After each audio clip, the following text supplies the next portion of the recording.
Sampai ke pasar dah rusak.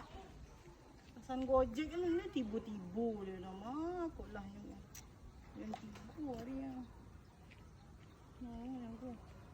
Tumi tu cantik lah. Wah, tak piti lah kalau tak dapat kan.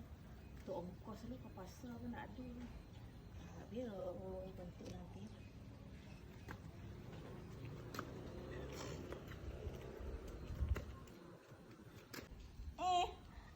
Anak ni oi ah. Ha? Anak ni anak. Ni bete. Ah. Dara? Ano?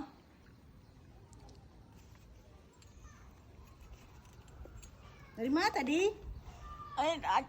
Itu apa? T1 50 lah. 100. Tu pandai mengecek nombor